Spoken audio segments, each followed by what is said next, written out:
గురూజీ త్రివిక్రమ్ వేటికి ఎన్టీఆర్ మిస్ అయ్యి ఇప్పుడు మహేష్ బాబు బలయ్యాడా అంటే అవుననే సమాధానం ఇస్తున్నారు కొంతమంది సినీ విశ్లేషకులు. ఇక ఇదే అంశానికి సంబంధించి మనతో మాట్లాడేందుకు ప్రముఖ సినీ క్రిటిక్ దాసరి విజ్ఞాన్ మనతో ఉన్నారు. ఆయనతో మాట్లాడు. విజ్ఞాన్ గారు హాయ్ అండి. హాయ్ అండి.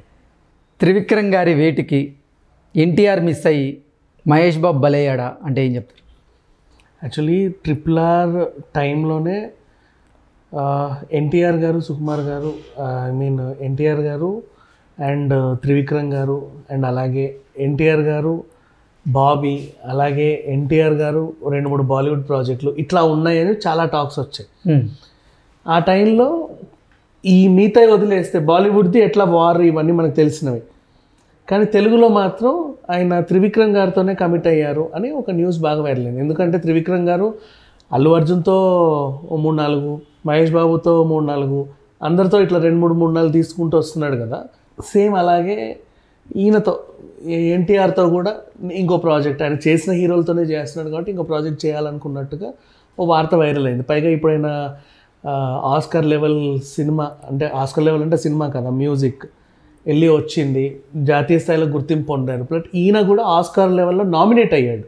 ఇప్పుడు ప్రెసెంట్ అకాడమీ మెంబర్ కూడా ఆ లిస్ట్లో కూడా తను ఉన్నాడు. సో ఇంత గ్లోబల్ వైజ్గా ఎదిగిన తర్వాత అతని చేత ఒక మంచి సినిమా తీస్తే బాగుంటుంది అన్నట్టు అనుకున్నట్లు కొన్ని వార్తలు వచ్చాయి. సరే, దానికి కూడా వీళ్ళు ఓకే చెప్పారని అనుకున్నారు. కాకపోతే ఎన్టీఆర్ గారు పర్టికులర్ అయ్యాడు. ఏంది, అజ్ఞాతవాసి ఫ్లాప్ అయిన తర్వాత అలా వైకుంఠపురంలో హిట్ అయినప్పటికీ వీళ్ళు ఫ్లక్చువేట్ అవుతున్నాయి కదా వీళ్ళ సినిమాలు. ఒకటి హిట్ అయితే ఒకటి ఫ్లాప్, ఒకటి హిట్ అయితే ఒకటి ఫ్లాప్. రీసెంట్గా హిట్ అయింది, నెక్స్ట్ది ఏమన్నా అయిద్దేమో మరి ఏంటా అని తెలుసుకుందామని చెప్పి ఏదో స్క్రిప్ట్ ఏదో ఒకసారి తీసుకురా అన్నాడు. బాండెడ్ స్క్రిప్ట్, అది తెస్తా రేపు తెస్తా ఎల్లుండి తెస్తా అని మాట దాటేసి ఇక్కడ పెట్టా అక్కడ పెట్టా అని అతనికి ఇచ్చా ఇతనికి ఇచ్చా అని చెప్పి ఏవేవో చెప్పాడు.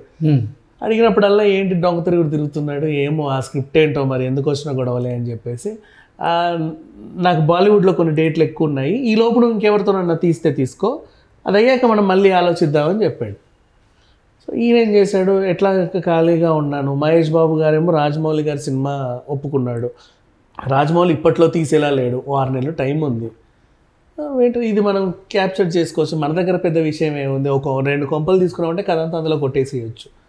2 ఫీమేల్ క్యారెక్టర్లు తీసుకున్నామంటే ఆమెకు ఒక 2 పవర్స్, ఈమెకు 2 పవర్స్ ఇచ్చి పవర్ఫుల్గా 4 డైలాగులు పడేస్తే ఎట్టనో తిరిగి సినిమాలు ఆడియన్స్ గొర్రెలు ఏముంది చూసేస్తారు అనుకుంటాడు త్రివిక్రమ్, అంతే. సో అట్లాగే ఏదో కథ, అప్పటికప్పుడు కథ కావాలి, వెంటనే ఎద్దనప్పుడు సులోచన రాణి గుర్తొచ్చేది, గబగబా ఆమె లవణలన్నీ తీసేస్తాడు, ఇది బాగుందా, ఇది ఇది ఇది ఇదైతే ఓకే అని చెప్పేసి వెంటనే వీళ్ళు అని చెప్పి 10 మందిని అనుకుని పట్టాలెక్కి ఇచ్చేసాడు. ఆయన మీద ఉన్న నమ్మకంతో మహేష్ బాబు గారు కూడా కమిట్ అయి చేయడం జరిగింది. అంటే సినిమా హిట్ అయితే హిట్. మహేష్ బాబు గారికి ఉన్న ఎక్స్పీరియన్స్ ఏంటంటే, ఇప్పుడు అతడు అనే సినిమా ఏంటిది బాక్స్ ఆఫీస్లో ఎక్కువ చిల్లర తీసుకురాల మురళీమోహన్కి, కానీ ఒక క్లాసిక్ మూవీ. ఇప్పటికిప్పుడు సినిమా ఎన్ని 100 సార్లు వేసినా 100 సార్లు చూస్తాం, టీవీలో కానీ ఓటీటీలో కానీ, బోర్ కొట్టదు. అట్లాంటి సినిమా కలేజా బాక్స్ ఆఫీస్ దగ్గర చిల్లర అసలే రాల, కానీ ఓటీటీలో కానీ అండ్ మళ్ళీ దీంట్లో టీవీలో కానీ ఎన్నిసార్లు వేసినా చూడాలనిపిస్తుంది. సో నాతో ఇట్లాంటి సినిమాలు తీశాడు త్రివిక్రమ్.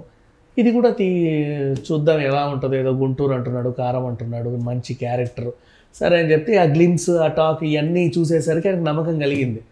పైగా నిర్మాతగా కూడా ఇట్లా చూసి ఆశ్చర్యపోయేవాడు. మొన్న మహేష్ బాబు గారు చెప్తుంటేనే వినిపించింది. సో ఆయన నా ఫ్యాను, ఆయన కళ్ళలో ఆనందం నేను చూశాను, అంటే అంత అద్భుతంగా వచ్చి ఉంటుంది బొమ్మ అనుకున్నానని ఆయన అన్నాడు. ఇట్లా ఇంతమంది నమ్మకాలన్నీ ప్లస్ ఉండేసరికి సినిమా కూడా బాగుంటుందేమో అనుకొని భ్రమపడి పాపం కమిట్ అయ్యాడు. ఇప్పుడు చూస్తేనేమో ఇలా అయింది. ఇప్పుడు ఏంటి జనాలు పబ్లిక్ డొమైన్లో మాట్లాడుకునేది ఏంటంటే, ఎన్టీఆర్ అవ్వాల్సిన బలి పాపం మహేష్ బాబు, ఎన్టీఆర్ తప్పించుకొని మహేష్ బాబు బలయ్యాడా త్రివిక్రమ్కి అని చెప్పేసి మాట్లాడుతున్నారు.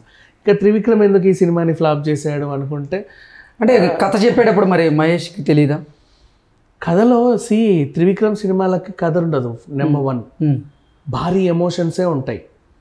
పవర్ఫుల్ లేడీ క్యారెక్టర్ని పెట్టుకొని మలిచేసి ఏదో చేస్తాడు, అందరికీ తెలుసు ఆ విషయాలు, అత్తారింటికి దారేదిలాగా ఇందాక మనం మాట్లాడుకున్నట్టు. సో ఈయన కూడా తల్లి సెంటిమెంట్, కొడుకు చాలా దూరంగా ఉంటాడు, లాస్ట్లో కలుస్తాడు, ఇలాంటివన్నీ చెప్పేసరికి ఏదో మంచి ఇది ఫ్యామిలీ ఎంటర్టైన్మెంట్తో వస్తున్నాడు మా త్రివిక్రమ్ అనుకుని నమ్మేశాడు.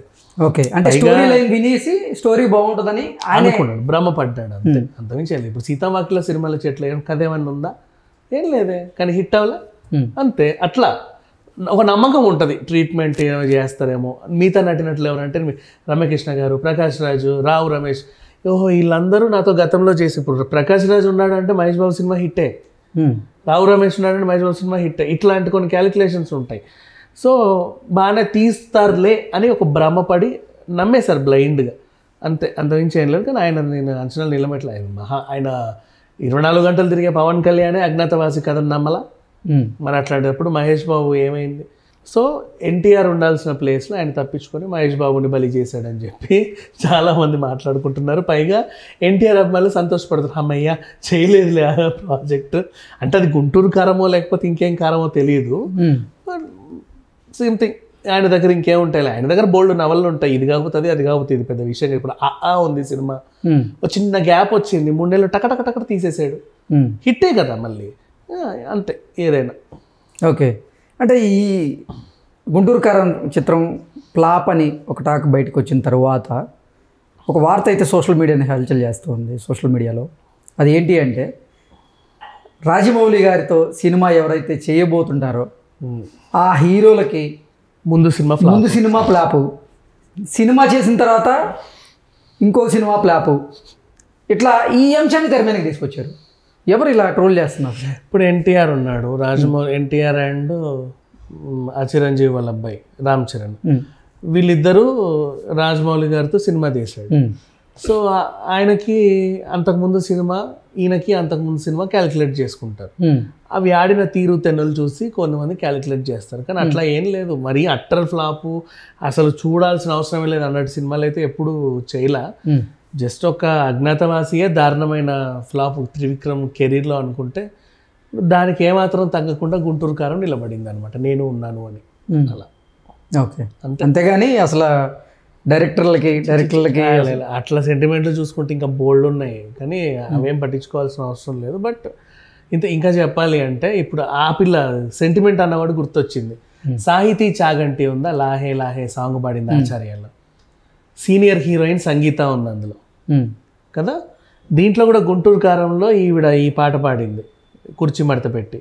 సీనియర్ హీరోయిన్ పూర్ణ ఉంది, పూర్ణ. సో సాహితీ చాగంటి పాట పాడి ఎవరైనా సీనియర్ హీరోయిన్ రీఎంట్రీ ఇచ్చిందంటే ఆ సినిమా ఫ్లాపు అని కూడా జనాలు రాస్తున్నారు. ఓకే, ఆచార్యతో లింకులు పెట్టి.